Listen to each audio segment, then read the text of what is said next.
მოგესალმებით, ეს არის მილენიალი. მე კი ნუგრი შოშიაშვილი გახლავართ. დღეს ჩვენი სტუმარია პოლიტიკოსი ვატო შაქარაშვილი. მოგესალმები ვატო. პირველ რიგში რატომაც დავპატიჟე არის ის, რომ ვატო ამ ბოლო პერიოდში თავდასხმის ობიექტი გახდა. ლიბერალთა მხრიდან. ეს ერთი ნაწილია. მაგრამ ჩვენს უფრო მნიშვნელოვანია ის, რომ ახალგაზრდა პოლიტიკოსია და ახალგაზრდა პოლიტიკოსია, რომელიც საკუთარ თავს მიაკუთვნებს იმ პოლიტიკურ იდეოლოგიას და ღირებულებებს, რომელიც ჩვენთვის ძალიან ახლოს არის. ეს არის კონსერვატიზმი.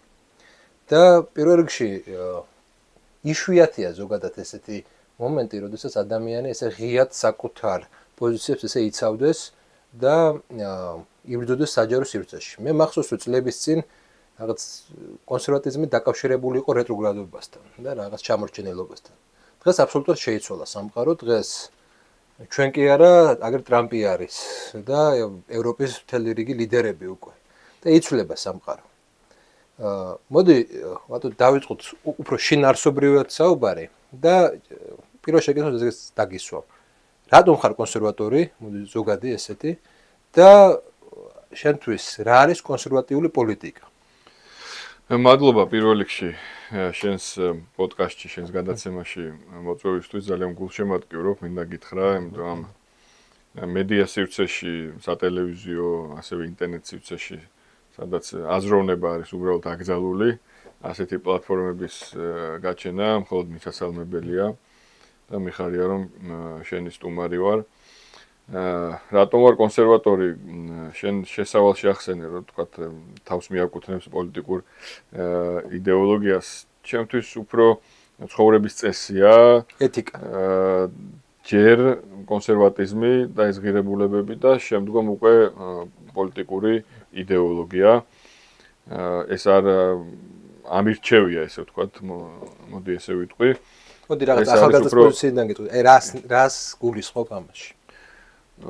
ამაში გულისხმობ იმას, რომ ოჯახით, აღზრდით და იმ ღირებულებებით, რასაც ხელი მოუკიდე, როგორც კი თქვათ, საზრისი მომეცა და წამოვიზარდე, დაწყებული ოჯახიდან, სახლიდან, მერე შემდგომ ჩემი მშობლების, ოჯახის წევრების ურთიერთობა საზოგადოებაში, დამოკიდებულება ტრადიციებთან, დამოკიდებულება საკუთარ ქვეყანასთან. ეს ყველაფერი ბუნებრივად მოვიდა და რაღაცა არ ქონია იგივე არც ჩემს მშობლებთან და უფროსთაობასთან, რაიმე ისეთი ტიპის თქვათ, რომ აი ესე უნდა იყოს, ესეა. მე ამას უფრო ამ ყველაფრის ცქერით, დაკვირვებით და ანალიზით უფრო ვიღებდი და ვსწავლობდი და ვითვისებდი, ვიდრე ვთქვათ, რაიმე კონკრეტული გზის მოცემით და ვთქვათ, ახსნა განმარტებებით. რა თქმა უნდა, ასეთი ჭირდება ახალგაზრდას და მოზარდს იმისათვის, რომ ორიენტირი გაასწოროს და რაღაცა ჩამოუყალიბდეს ღირებულებათა სისტემა და როგორც იტყვია, მორალური კომპასი. საბედნიეროდ მომეცა საშუალება, რომ ახალგაზრდა ასაკიდან მონასტერში მოვხდი ძალიან კარგ ადამიანებთან, სადაც ასევე ძალიან ეს გამიმყარდა ის, რაც ოჯახიდან მოდიოდა, ის, რაც ჩემი შინაგანი იყო, ის ყველაფერი იქ გამყარდა და აი ამ ადამიანების შემყურე, ამ სწავლების მიმდევარი, ესე ვთქვათ, ეს ჩემში ძალიან მყარად გაჯდა. შემდგომ უკვე, როდესაც ჩემი ინტერესები პოლიტიკური ცხოვრებისკენ წავიდა, ცხადი ახალგაზრდა ასაკში, მეც ვიყავი ძიებაში, ვთქვათ, და რა მიმართულებები არსებობს, როგორია მხედვები, დამოკიდებულებები, ღირებულებები უკვე პოლიტიკაში გადათარგმნილი და ამ წლების განმავლობაში ეს კონსერვატიზმი, თვითონ როგორც პოლიტიკური იდეოლოგია, აღმოჩნდა ყველაზე ახლოს იმ საყრდენ ღირებულებებთან, რაც მე დანარჩენ ცხოვრებაში პოლიტიკამდე გამაჩნდა შესაბამისად. ამიტომ არის ის, რომ მე კონსერვატორ პოლიტიკოსად ვიწოდები თუ წარმოვჩინდები და ეს არ არის რაღაც თქვათ ჩემი მხოლოდ პოლიტიკური არჩევანი, ეს ჩემი ღირებულებათა საყრდენი არის და ჩემი ბუნებრივი მდგომარეობაა, რაც გადაითარგმნება უკვე შემდგომ პოლიტიკურ ცხოვრებაში და იმ მიმართულებებში, რომელსაც რომელზეც მე პოზიციონირებ და რასაც მე მხარს უჭერ. აი ახლა შეიძლება ზოგიერთმა ოპონენტმა გითხრას, რომ აი გაგიმართლა შენ, რომ ესეთ გარემოცვაში იყავი და აი ერთ-ერთი გმირად გამოცხადებული ლაზარე ხო იყო. მისი მშობელი ემიგრაციაში იყო. ის არ გაიზარდა ისეთ ოჯახურ ატმოსფეროში, როგორც შენ გაიზარდე.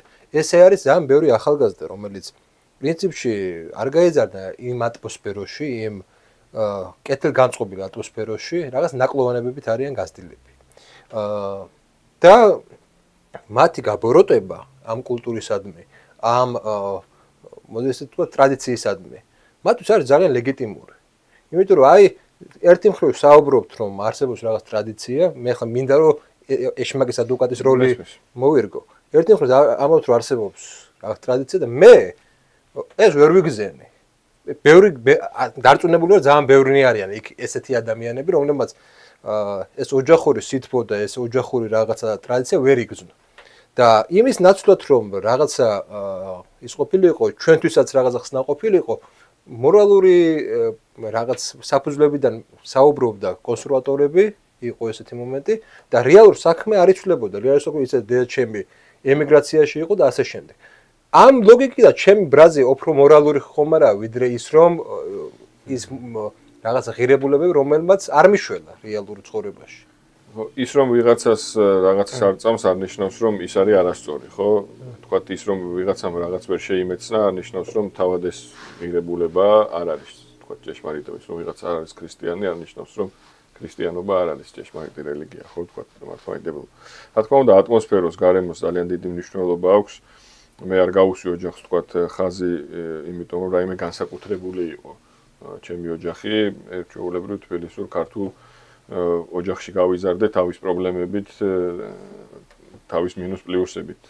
და ეს არ იყო რაღაც გამორჩეული ატმოსფერო, რომელმაც 100%-ით განაპირობა ის, რაც მე პირველი კითხვის პასუხად მოგახსენეთ. მაგრამ რა თქმა უნდა, ოჯახს აქვს დიდი როლი და ის რომ ოჯახის ინსტიტუტის მიმართ მიდიოდა და მიმდინარეობს ძალიან სერიოზული შეტევა გლობალისტური ძალების მხრიდან, ეს არ იყო შემთხვევითი ოჯახის დასუსტებას.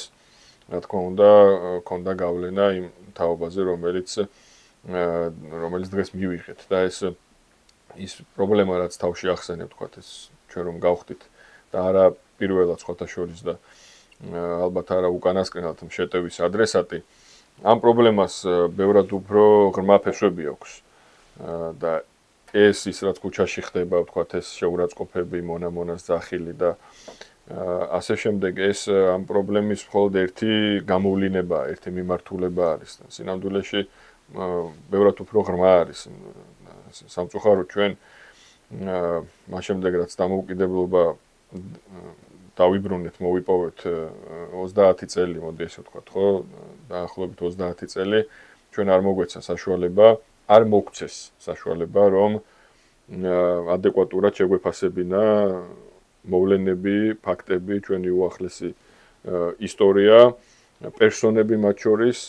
ეს დეზორიენტაცია შეგნებულად გაკეთდა. ეს არსებობდნენ და არსებობენ ძალები, რომლებსაც არ სურთ საქართველოს მიპოვოს თავისი გზა, არ სურთ რომ საქართველოს იყოს სუვერენული ძლიერი სახელმწიფო და ამისათვის რა თქმა უნდა ის მეთოდები, თქვათ, რაც 9 წლის განმავლობაში ნაციონალური მოძრაობის რეჟიმის დროს გამოიყენებოდა, იყო ერთი უხეში ძალადობა, წამება და დაპატიმრება, პირადი ცხოვრების ხელყოფა, ქონების ჩამორთმევა, ასე შემდეგ. ყველას ხო ვერ დაიჭერდა, მართალია 300,000-ზე მეტ ადამიანს გამოატარა ეს სისტემა და ეს ჯოჯოხეთი, მაგრამ ყველას ვერ დაიჭერდა და ყველას ვერ დახოცავდა, ხო, რეჟიმი. ამიტომ იყო მიმართულება ბევრად უფრო ძლიერი და ბევრად უფრო დიდი კონცენტრაცია სწორედ ამ მიმართულებაზე კეთდებოდა. ეს არის განათლების სისტემა და არა მარტო თქვათ უშუალოდ სკოლაში მოხვედრილი ბავშვი ან უშუალოდ ინსტიტუტში მოხვედრილი ახალგაზრდა. მთლიანად ეს სისტემა, რომელსაც უნდა ახალგაზრდა ბავშვი დაემუშავებინა, მას ემოქმედა იდეოლოგიურად იმგვარად, რომ შემდგომში ის ყოფილიყო ადვილი სამართავი და მისთვის ეთქვათ, რომ 9 აპრილის მემორიალთან შეიძლება იდგე პარტკომთან და რუსულ ბანთან ერთად, პაატა ბურჭულაძესთან ერთად, ან კომკავშირის მდივან ხაზარაძესთან ერთად და გჯეროდეს, რომ ეს ადამიანები წაგიყვანენ ევროპაში და ცალკე საკითხი ხა ეს ევროპის საკრალიზაცია და ასე შემდეგ და ალბათ ვისაუბრებთ ამ თემებზე და იქ არ მიუშვავ თქვათ გოგა ხაინდრავა პირობითად, რომლის სიმამაცით და ვიტყოდი გმირობის დამსახურებაა, რომ თემო მსოფლიომ ის საზარელი კადრები იხილა და ჩვენ ეს არამხოლოდ მოყოლით ვიცით, არამედ ეს კადრები არსებობს და იგივე ირაკლი ქადაგიშვილი, რომელიც ქართულ ოცნებას წარმოადგენს და იყო ეროვნული მოძრაობის ერთ-ერთი წევრი და იყო 9 აპრილის სისხლიანი ღამის მონაწილე, ის ადამიანი იქ არ მიუშვეს. აი ეს აღრევა, ეს გაუყუღმართება არის სწორედ აი ამ მთელი ამ 30 წლიანი იდეოლოგიური დამუშავების შედეგი და ეს ნებისმიერ ეპოქაში ყოველთვის იყო გამოწვევა, შეიძლება ასე ითქვას, მართველებისთვის მასების მართვა, ხო? და მასების მართვისთვის ბოლო შეიძლება რამოდენიმე ათწლეულში სოროსის სხვა ძალების, ფიგურების, პერსონების და ძალიან მძლავრი ჯგუფების მეშვეობით ჩამოყალიბდა დოქტრინა, რომლის მიხედვითაც ეს საქართველოში ეს 100% დაინერგა, შეიძლება ასე ითქვას და მიუხედავად იმისა, რომ 2012 წელს მათი პირდაპირ შემსრულებლები აგენტურული ქსელი ხელისუფლებას ჩამოაშორა ქართულმა საზოგადოებამ, ქართულმა ხალხმა სწორედ ხელისუფლებიდან ჩამოშორების შემდეგ, რადგან მათ ეს სახელმწიფო ბერკეტები აღარ ჰქონდათ, მთლიანი ყურადღება, მთლიანი კონცენტრაცია გადაიტანეს უკვე აი ამ რბილი ძალის მიმართულებაზე და ისეთ დამუშავებაზე, ისეთ მომზადებაზე ახალგაზრდების, რის შედეგსაც სამწუხაროდ ჩვენ ვხედავთ ჩვენს გარშემო და ეს არის ახლა შენ ძალიან ბევრ საკითხს შეეხე და მინდა რომ დავყოთ და თითოეულ მათგანზე რაღაცნაირად გავამახვილოთ ყურადღება. პირველი შენ ახსენე ესეთი რაღაცა, რომ ჩვენ არ მოგვექცა 30 წლის განმავლობაში თავის გამორკვევის საშუალება. მოდი ესე ვთქვათ, ჩვენ მქონდა, როგორ გონია, მე არ ვამბობ იქით ამ ხალხს, ჩვენ მქონდა იმის მცდელობები ან რესურსი, რომ ეს პროცესი დაგვეწყო, თუ არ მქონდა და ეხლა გაგვიჩნდა ეს რესურსი. არ მისცეს თქვა მე, ჩვენი დანაშაულიც ხომ არ არის იმაში, რომ რაღაცები მიუშვით. არ ვფიქრობ ასე, რომ ხალხმა რაღაცა მიუშვა. შეიძლება ჩვენ თავშიც ვეძიოთ, კი ბატონო, ამის საფუძვლები და მიზეზები, მაგრამ არ მართლაც რომ არ მოგვეცა ამის საშუალება, აი ჩვენ მართალია რაღაცნაირად დახჩობის, აი წყალში ადამიანი იხჩობა თითქოს აი 90-იან წლების დასაწყისში დამოუკიდებლობის მოპოვებით თითქოს ამ წყლიდან თავი ამოუყავით და ჰაერი უნდა ჩაგვესუნთ ხა ჟანგბადი უნდა მიგვეღო, მაგრამ არაერთმა და ძალიან ისეთ ძიმე ხელი მოხვდა თავში, უხეშად რო თქვა და ისევ აი რო იტყვიან ჩაგვაყოფინეს წყალში თავი და არ მოგვეცვა აი გააზრების საშუალება. ხო, აი რამოდენიმე წამია კი ბატონო ეს ჟანგბადი მივიღეთ, მაგრამ ისევ იმ ბრძოლაში და ისევ ამ გადარჩენისთვის ბრძოლაში ჩავერთეთ, მქონდა სამოქალაქო ომი, მქონდა ომი აფხაზეთში. შემდგომ ყველაზე რომ იმართებოდა, რომ უნდა გამართულიყო ქვეყანა და რაღაცნაირად ეს პროცესი დაგვეწყო, ისი მოთხოვნილებაც არსებობდა მაშინ ხალხში, მოხდა ეს რევოლუცია წოდებული ეს მოყვანა აგენტურული ქსელის ხელისუფლებაში და იქიდან აბსოლუტურად ახალი ფორმები შეიძინა ბრძოლამ, თუ იქამდე იყო ეს იყო სისხლისღვრა, გაჭირვება, დაყოფა, ქაოსი სრული. შემდეგ უკვე ამ ფორმა იცვალა, მიდგომები შეიცვალა და წავიდა ძალიან სიღრმისეულად, მართლა 9 წელი იყო, ხო, ეპოქები გავიარეთ და საბჭოთა კავშირის შეგახსენებთ და იმპერიების გახსოვს ალბათ იყო თუნდაც სააკაშვილის პერიოდში შეტევა ეკლესიაზე და იქ საზოგადოება გამოდიოდა ეკლესიის დასაცავად და მაგარ წინააღმდეგობას უწევდა. მაგრამ აი უნივერსიტეტთან არ მოხდარი ესეთი მძლავრი წინააღმდეგობის გაწევა. ანუ საზოგადოება არ მობილიზდა უნივერსიტეტის დასაცავად. საზოგადოება არ მობილიზდა რაც კულტურული ელიტების დასაცავად. არ მობილისტ. ეკლესიის ირგვლივ მობილისტ, კი ბატონო. ანუ ჩვენ რეალურად მივაცეთ იმის საშუალება ამ ძალებს, რომ ხელში ჩაეგდოთ ერთი მხრივ უნივერსიტეტი და ჩაეგდეს ხელში და მეორე მხრივ მივაცეთ იმის საშუალება, რომ მთელი ეს კულტურული ელიტა ძველი ჩაერეცხათ და საკუთარი ახალი შეექმნათ. ისე რომ არ ქონოდა ის, ანუ ჩვენ უფრო აქტიურები ყოფილიყავით მაშინ. შენიადეთ ქონდა თუ არა, როგორც ეკლესიის ირგვლივ გავერთიანეთ. ქონდა თუ არა იმის რესურსი, რომ უნივერსიტეტის ირგვლივ გავერთიანებული იყავით, რა ვიცი, სხვადასხვა თეატრის ირგვლივ და ასე შემდეგ. სარწმუნოება, რა თქმა უნდა, გაცილებით უფრო საყოველთაო და გაცილებით უფრო მგრძნობიარე არის ქართველი ადამიანისთვის, თქვათ, ვიდრე სხვა რომელიმე მიმართულება და სფერო, მაგრამ ამ გონია რომ თქვა დამოკიდებულების თვალსაზრისით უნივერსიტეტი, ან თეატრალური სამყარო, ან კულტურული საზოგადოება არ ყოფილიყო მტკივნეული ქართული საზოგადოებისთვის იმ დროს. იცით რაც ხდებოდა, რა რეჟიმი იყო და ადამიანებს რო კონდეს იმის მოდესო თქვა იმის ფუფუნება რომ კონკრეტულად უნივერსიტეტის დასაცავად იბრძოლო მაშინ როდესაც სიცოცხლის შენარჩუნებისთვის გაქვს ბრძოლა წარსამართი და შენი მეგობრის, შენი ოჯახის წევრის თავისუფლებისთვის, ჯანმრთელობისთვის აქ ვიყავით ხო ჩვენ ეს უტრირებული ხო არის ხა კომისია მიმდინარეობს და ეს ყველაფერი კიდევ ერთხელ ცოცხლდება ჩვენს თვალწინ და ეს ჭრილობები ჯერ კიდევ ღია არის ხო ჩვენ არ გქონდა აი საკუთარ თავზეც ვიტყვი და რაღაც ფორმით განვაზოგადებდა მთელი ახალგაზრდობის სახელით რო არ ვილაპარაკო ჩემი სოციუმის ჩემი წრის იმჟამინდელ ფიქრებს ტკივილს გეტყვით რომ ჩვენ 15 წლიდან ქუჩაში გამოვედით ჩემი მეგობარი იყო ბავშვობის ერთად ფეხბურთს თამაშობდით გიორგი ზერეკიძე ერთ-ერთი პირველი სამაგალითო მსხვერპლი სააკაშვილის რეჟიმისა რომლის ოჯახი გაწირეს გაანადგურეს მამა მოუკლეს და ჩვენ მაშინ ქუჩაში გამოვედით მოვძებნეთ გიორგის მეგობრების კოვლის უბნის და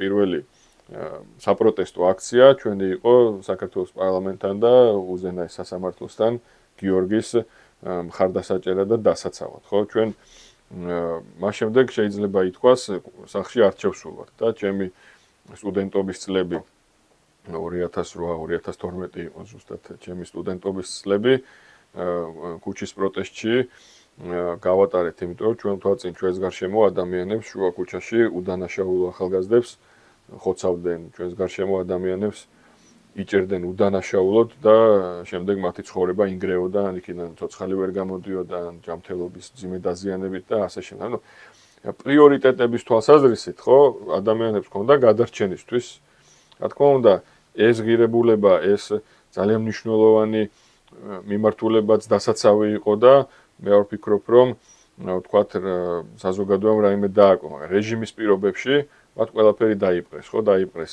განათლების სისტემა დაიპყრეს აი ყველაზე მეტად ეს დრო რომელიც შეიძლება ასე ითქვას და გულწრფელად მენანება არის სწორედ ის დრო როდესაც შეიცვალა ხელისუფლება და მართლაც იყო მოლოდინი რომ იქნებოდა ძირეული ცვლილებები რა თქმა უნდა შეწყდა წამება არ ადამიანური მოპყრობა ქონების ჩამორთმევა რეკეტი სახელმწიფოს სახელით პირადი ცხოვრების ეს მანკიერი მხარე რა თქმა უნდა მოშორდა ჩვენ სახელმწიფოს და ხელისუფლებას მაგრამ როგორც აი წეგან ვამბობდი როდესაც მათ დაკარგეს სახელმწიფო ბერკეტები გადაინაცვლეს სხვადასხვა სექტორებში ხო NGO სექტორი მედია განათლების სისტემა რომელიც სრულად არის მონოპოლიზირებული დღეს უსმენდი ბატონ ჯონდი ბაღათურიას მინდა ვისარგებლო შემთხვევით მას ჩემი პატივისცემა დაუფიქსირო და მადლობაც გადაუხადო ძალიან სერიოზული საკითხები წამოჭრა მან დღეს კომისიაზე საუბრისას და ეს არ იყო მარტო ქონებრივი საკითხები რომ გიული ალასანია სააკაშვილის რეჟიმის დიქტატორის დედა დაეუფლა ერთლარად სახელმწიფო ქონებებს, მილიონობით ღირებულების. ეს არის მთავარი ფაქტორი.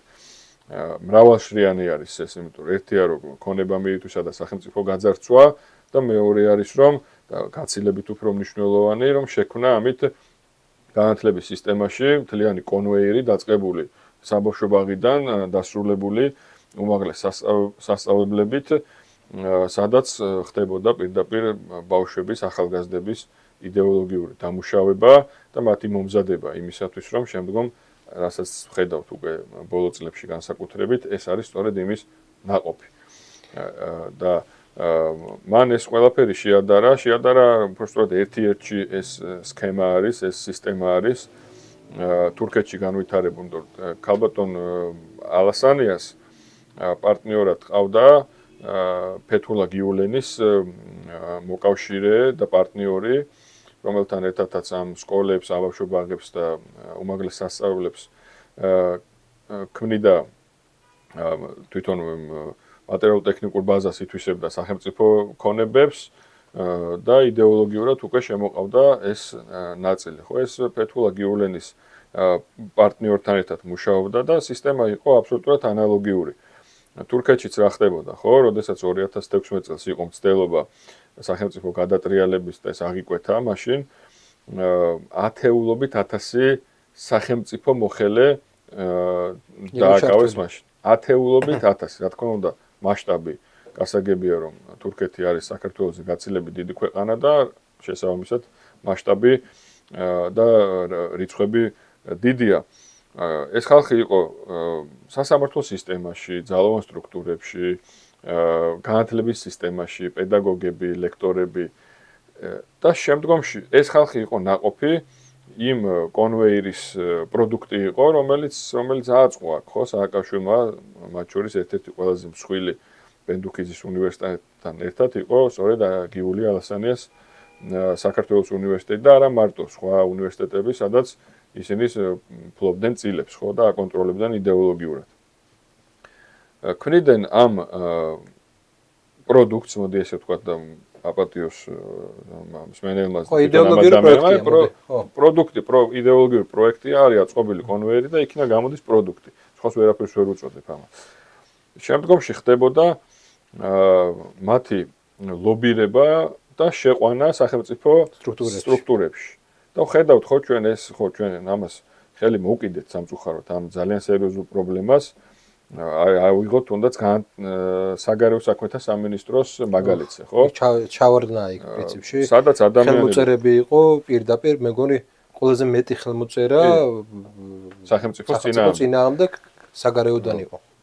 ადამიანებს, მოხელეებს, რომლებსაც ქვეყნის გარეთ საკუთარი სახელმწიფოს ინტერესების დასაცავად უნდა ემუშავათ, აღმოჩნდა რომ ძირს უთხრიან საკუთარ სახელმწიფოს, ხო? არა ვთქვათ რომელიმე პარტიას ან რომელიმე კერძო პირს და პოლიტიკოს, საკუთარ სახელმწიფოს. ეს ადამიანები იყვნენ სწორედ აი ამ დიდი ქსელის ნაწილი, რომელთა ინტეგრირება მოხდა ძალიან ღრმად სახელმწიფოში. ჯერ აი ვთქვათ აი როდესაც 12-დან დღემდე წლებზე საუბრობთ, ხო?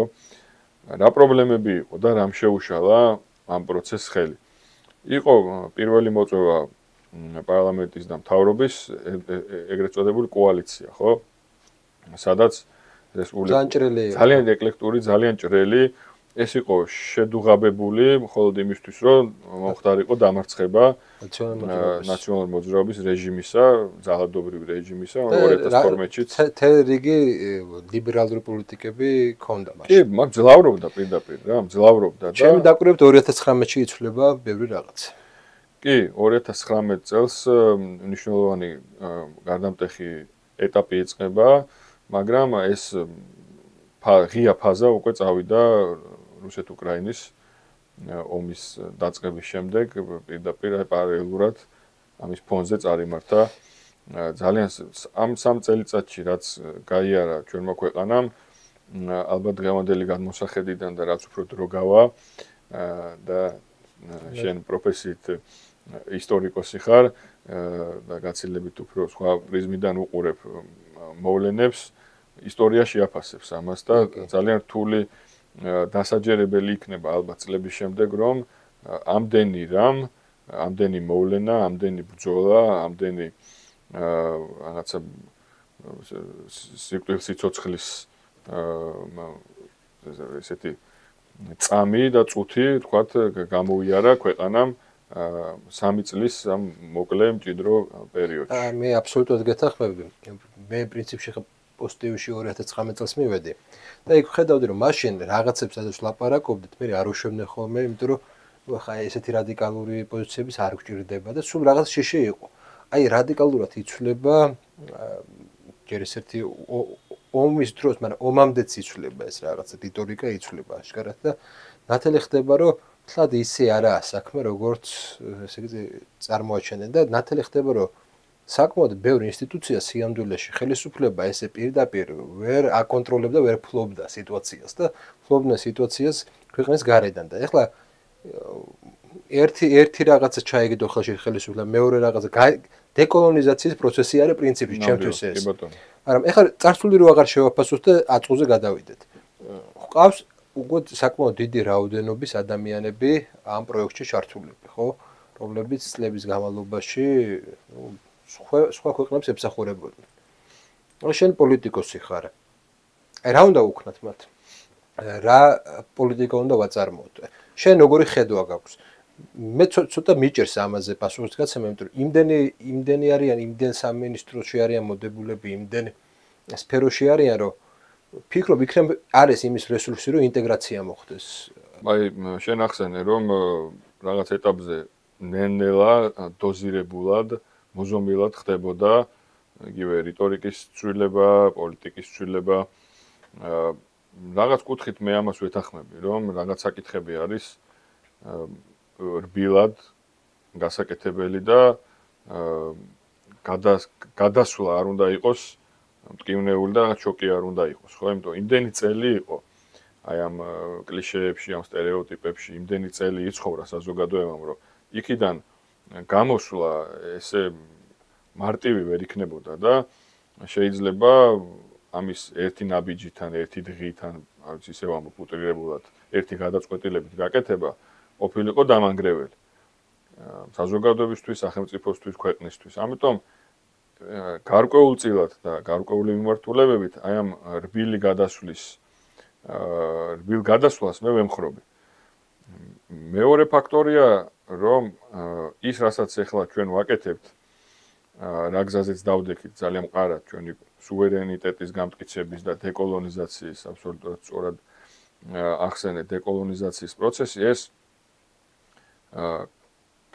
გარშემო და გეოპოლიტიკური უფრო ფართო არა რეგიონალური მსოფლიო მოვლენების გარეშე ალბათ კიდევ უფრო რთული იქნებოდა და კიდევ უფრო ესე ვთქვათ ეს გადასვლა კიდევ უფრო დროში გაიწელებოდა და ამ ომმა ძალიან დააჩქარა ეს პროცესი, ხელი შეუწყო, ესე გარემო პირობებმაც ხელი შეუწყო და რა თქმა უნდა მადლობა ღმერთს ხელისუფლება და საზოგადოებამ ამ დიდ ცვლილებებს დროულად და სწორად ადეკვატურად აუბა ფეხი. ხშირად ამბობენ, რომ აი გუშინ თქვათ რაღაცა სხვას ამბობდა ხელისუფალი ან კონკრეტული პირი ან დღეს სხვას ამბობს. რა თქმა უნდა, რაღაც პერიოდში და კონკრეტულ მომენტებში არ ქონდა, რა თქმა უნდა, ლავირება გიწევს ისევ იქიდან მიზნიდან გამომდინარე. მე მჯერა მიზნის, რომ არსებობდა ეს მიზანი და არსებობს, რომ საქართველო იყოს დამოუკიდებელი, სუვერენული, ტრადიციული ქვეყანა, ღია, მეგობრული ყველასთან, არა ჩაკეტილი და დახურული, არამედ პირიქით ღია,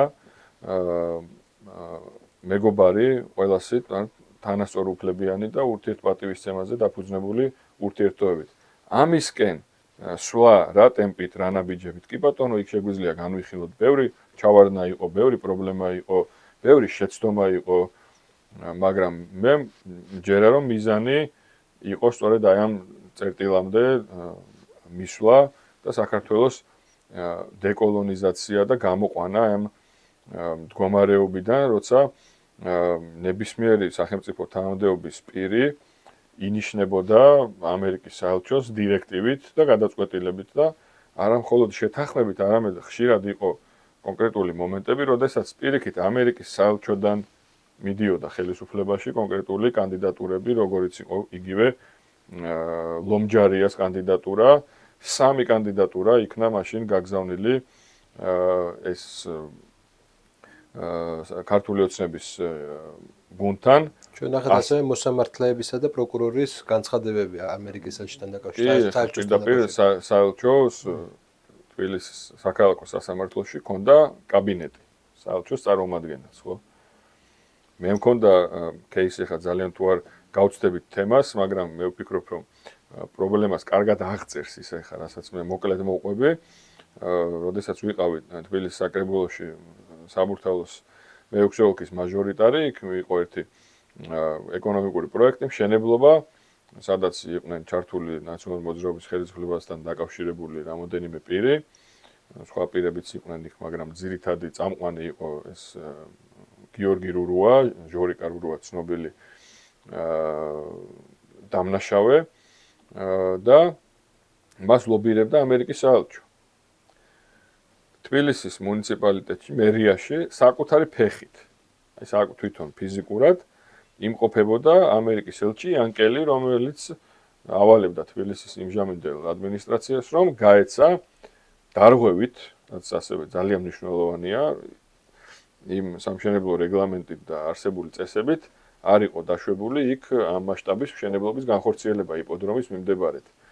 და ამერიკის ელჩი პირდაპირ ლობირებდა ამ მშენებლობის ნებართვის გაცემას. შემდგომ ეს ჩვენ სამწუხარო რეალობად გვექცა, როდესაც ვნახეთ მშენებლობის პარკინგზე ჩასული ამერიკის ელჩი, რომელიც იქ ანაწილებდა პარკინგებს. აი ამ მდგომარეობაში იყო ქვეყანა და აქედან გამოსვლას, რა თქმა უნდა, ჭირდებოდა ძალიან სერიოზული, უელირული, იქ შეცდომის დაშვება უკვე არ შეიძლებოდა, იმიტომ რომ მაშინ მიზანს შეექმნებოდა საფრთხე და შეიძლებოდა საერთოდ გადაგვეჩეხა ჩვენი ქვეყანა. ამიტომ, მაგრამ არის მიმართულებები, სადაც აი არგენტინის პრეზიდენტის ხავიერ მილეის მეთოდებით ვიმუშავებდი, როგორც ბენზოხერხით რო დადის ხო და ეს გადატანითი მნიშვნელობით არის რაღაცები, რასაც კუნალობას არ ექვემდებარება, აი ვთქვათ არის დაავადება, რომელსაც მედიკამენტს დალევ, რაღაცას დაიცავ და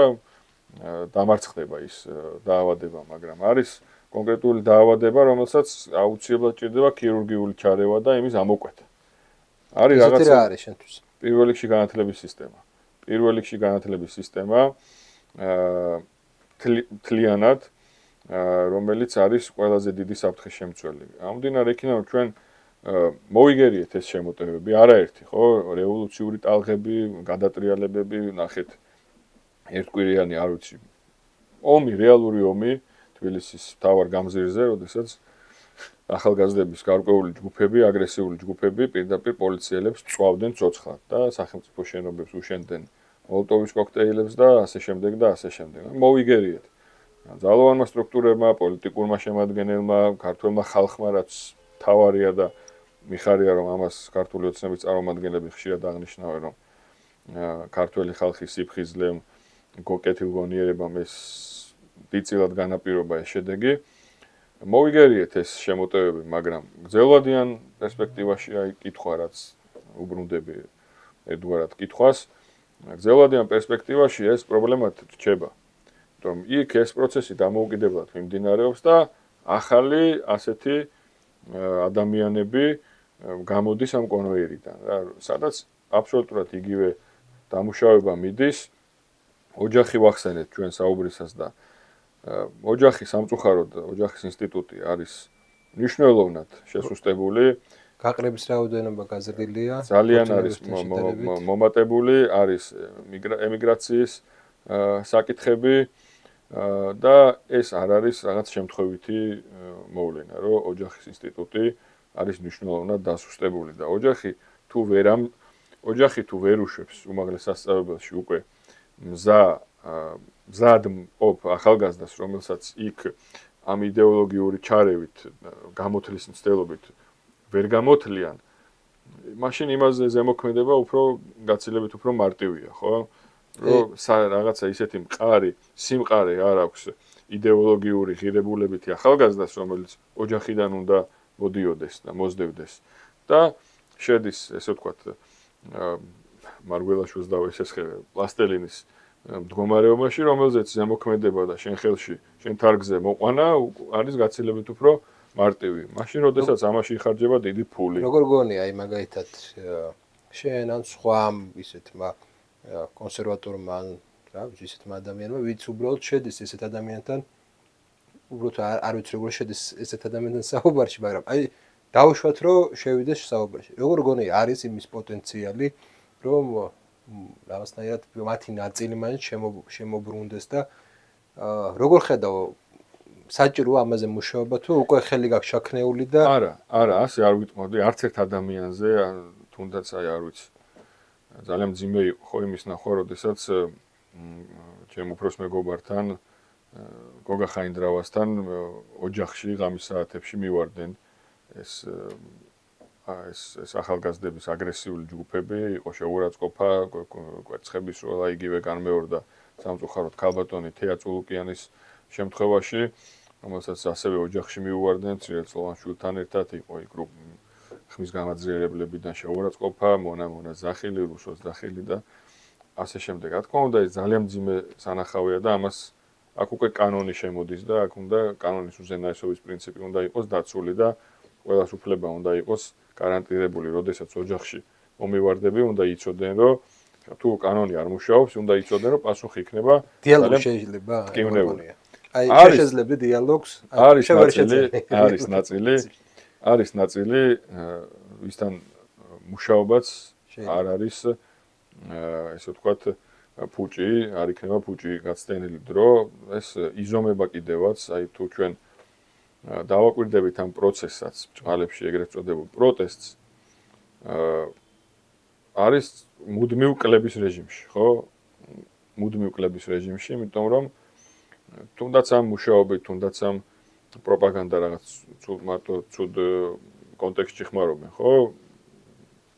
პროპაგანდის, ოღონდ არა მისი ნეგატიური კონოტაციით, არამედ ახსნით და მედია და საზოგადოებასთან ურთიერთობა ეს დღევანდელ სამყაროში და არა მარტო დღევანდელ სამყაროში ფორმაა განსხვავებული, რომ ყოველთვის მნიშვნელოვანი იყო სახელმწიფოს მხრიდან ადამიანებთან ურთიერთობაში, ხო და საინფორმაციო საშუალებები.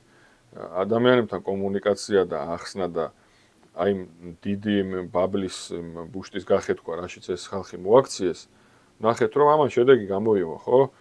რომ უთხრეს ადამიანებს, რომ ამერიკული კანონი, რომელიც არის ერთ-ერთი ნათარგმნი და თარგმანზე თუ პრეტენზია გაქვთ, მოიყვანეთ, თქვათ, უკეთესი მთარგმნელი და თქვათ, იქ შეიძლება სიტყვაში იყოს რაღაცა ვიდაოთ იმაზე, რომელი უფრო შეესაბამება ქართული სიტყვა, ერთ-ერთი ნათარგმნი ამერიკული კანონი უთხრეს, რომ არის რუსულიო და ეს ადამიანთა საკმაოდ დიდმა ჯგუფებმა ეს აიტაცეს, ხო? და დაიჯერეს.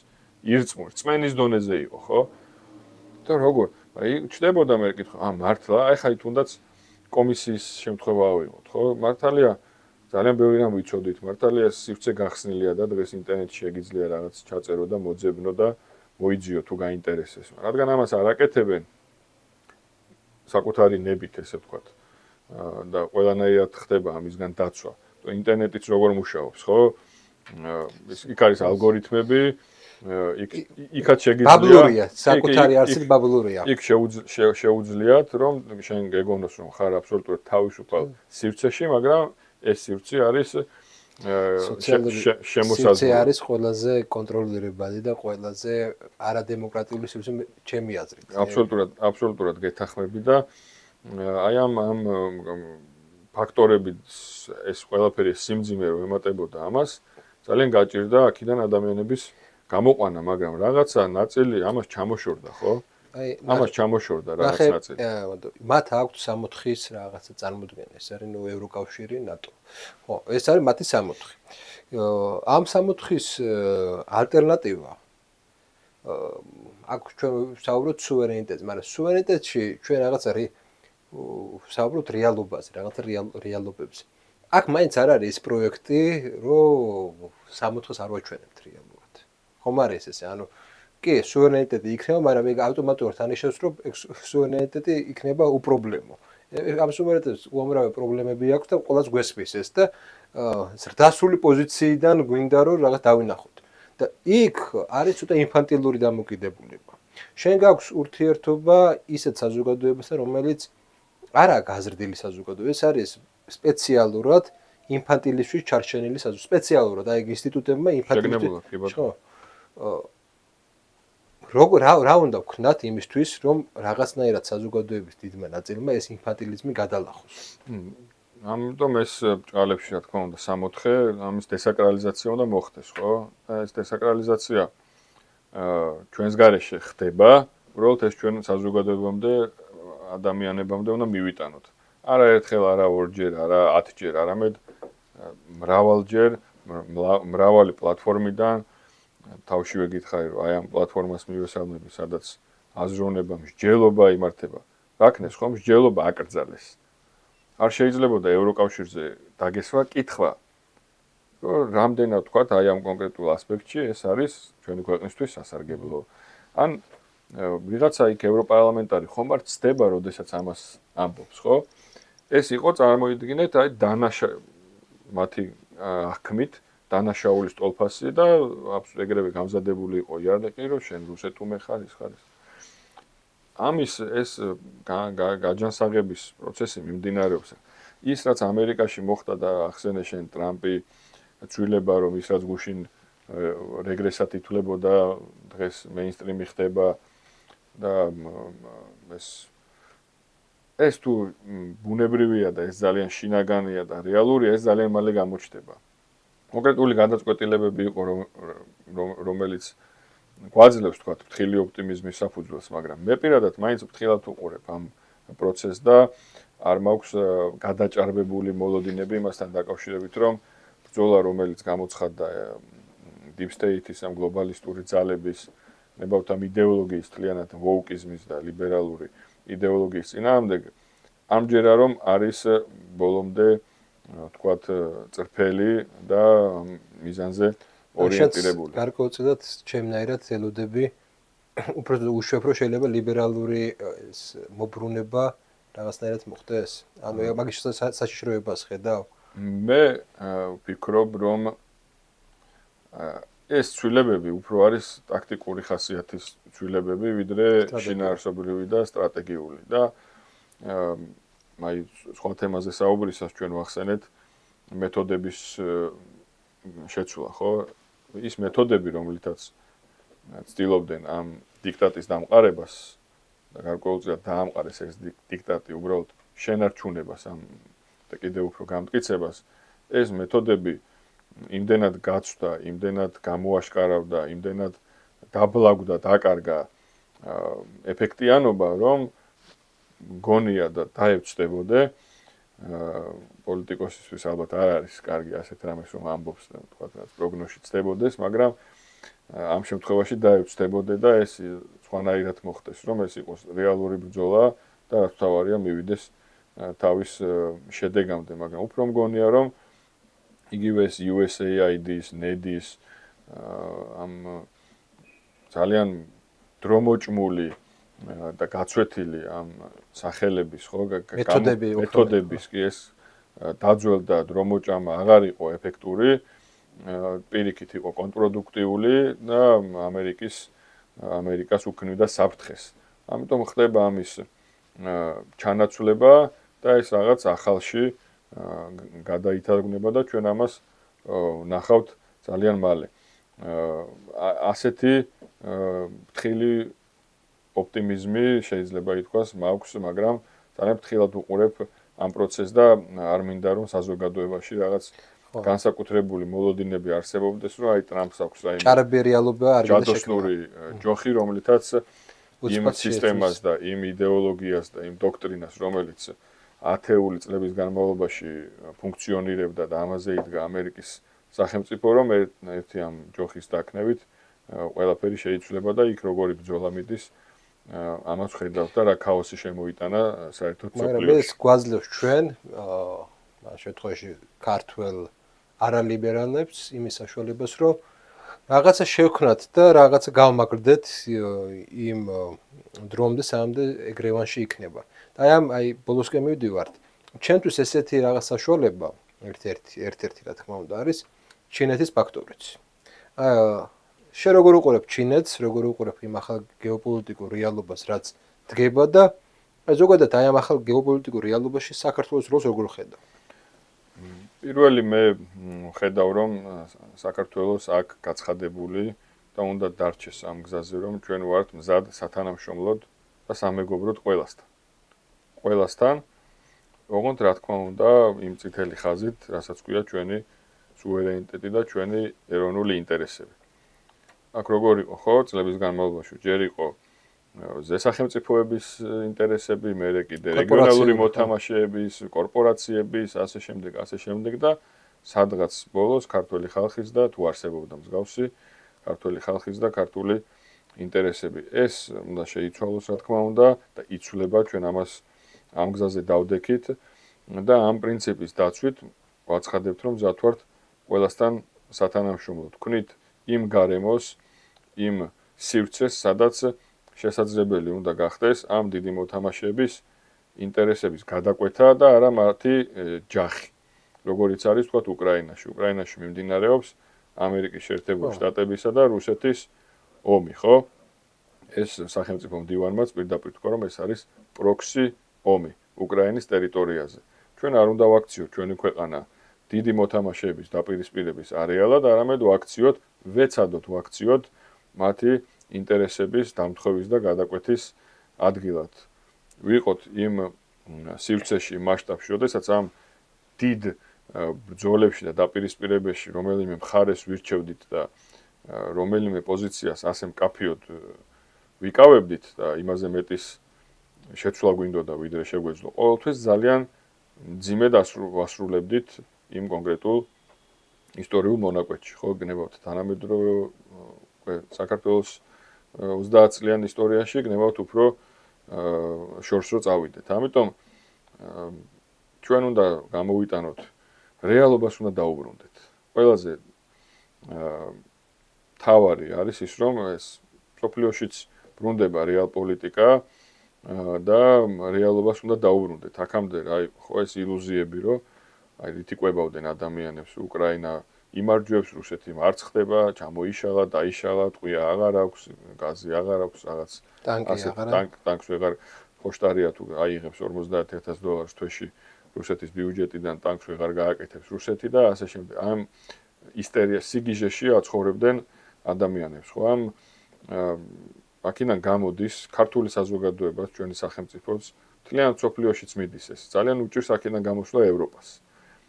ძალიან უჭირს და ამისგან არის გამოწვეული რომ ევროპა დღეს საერთოდ აღარ არის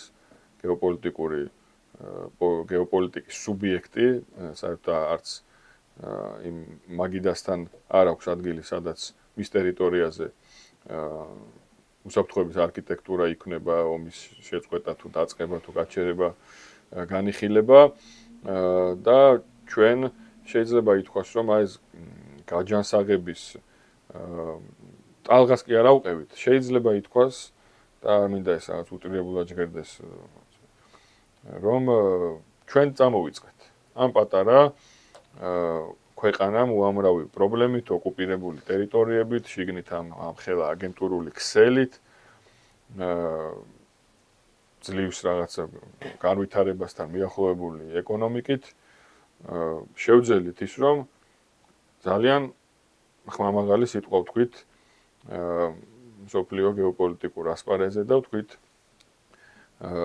შემოვიტანეთ ეს ხაზი, რომელიც დღეს უკვე როგორც ჩვენ თქვით თავშიც მეინსტრიმი ხდება და ამით პოლიტიკოსები და პოლიტიკური პარტიები პოპულარობას იკრეფენ, ხელისუფლებებში მოდიან და ასე შემდეგ რატალღაც არის ევროპაში მათ შორის და ტრამპი აბსოლუტურად ერთ-ერთი იმავე დაპირებებით და იმავე ღირებულებების წინაპლანზე წამოწევით მოვიდა ამერიკის ხელისუფლებაში, გადაანგრია მკვლელობის მცდელობები, რა ვიცი, სასამართლოები, ბრალდებები, ტელეკორპორაციების დაპირისპირება, მედიის ჩაკეტვა, ეს ყველაფერი გაარღვია სწორედ აი ამ ღირებულებების წინაპლანზე წამოწევით ხო და მან მისი მთავარი სლოგანი იყო ამერიკა უპირველეს ყოვლისა. აი ვაქციოთ ამერიკა კლავდიდი ამასთან ერთად მთავარი ხაზი იყო ამერიკა უპირველეს ყოვლისა და ასევე მან მის საინაგურაციო სიტყვით გამოსვლაშიც რამდენჯერმე ახსენა საღი აზრის რევოლუცია.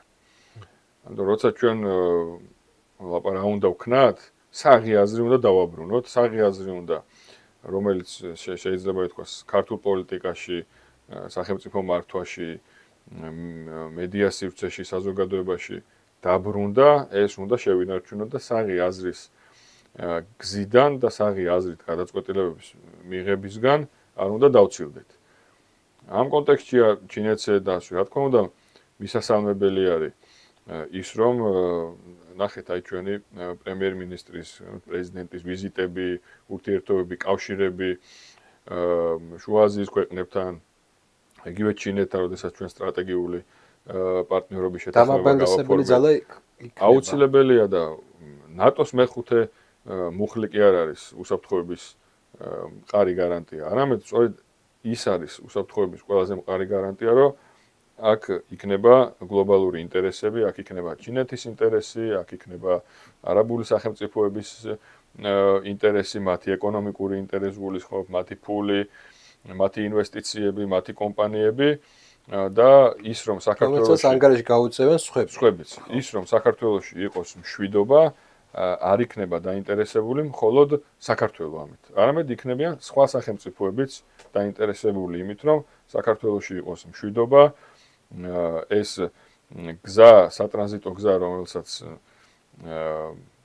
გაბრაზებულმა, დაბოღმილმა, მოდით ასე ვიტყვი, ურსულა ფონ დერ ლაიენმა ცადა რომ გვერდი აუაროს, მაგრამ ვერაულის გეოგრაფია უხელი რაღაცა. გეოგრაფიას ნამდვილად ფონ დერ ძალიან საინტერესო ზედმეტსახელები აქვს ფონ დერ ლაიერი, ფონ დერ ფაიზერი, ეს ნობელის სკანდალია ფაიზერის მისი მეუღლე აღმოჩნდა დირექტორთა საბჭოში, როდესაც ბრიუსელმა 40 მილიარდიანი კონტრაქტი გააფორმა ფაიზერთან და ასე შემდეგ.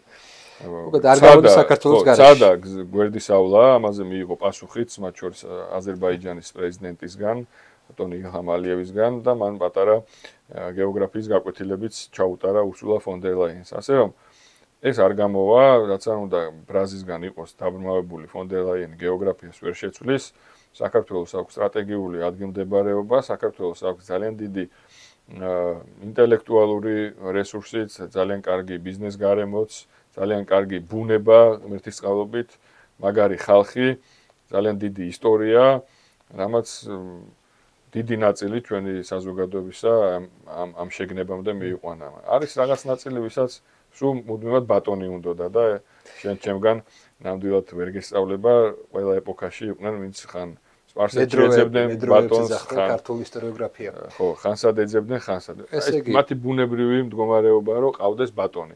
და ცდილობენ, მაპატიე თუ ძალიან არ ვაგრძელებ, ცდილობენ, რომ ბატონის შეცვლა წარმოაჩინონ თავისუფლებად.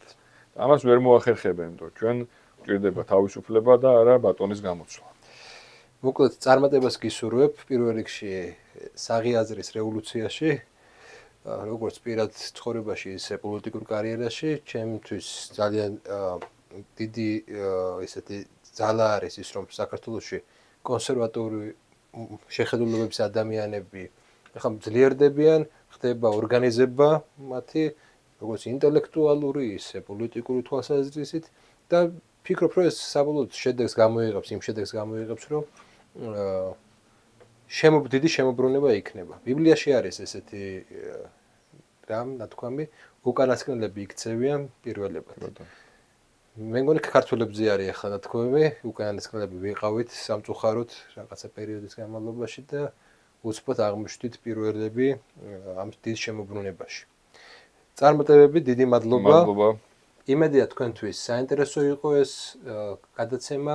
აუცილებლად დაწერეთ კომენტარები, საჭიროა თქვენი ჩართულობა, საჭიროა თქვენი მოსაზრებები, დაწერეთ შეკითხვები, დავწერეთ ვატოსაც შეკითხვები, მე მგონი რომ ისაც აუცილებლად ჩართვება ამ პროცესში და იყოს ჯელობა, საღი აზრი დავაბრუნოთ. მადლობა ყურადღებისთვის, მოვალ შეხვედრამდე.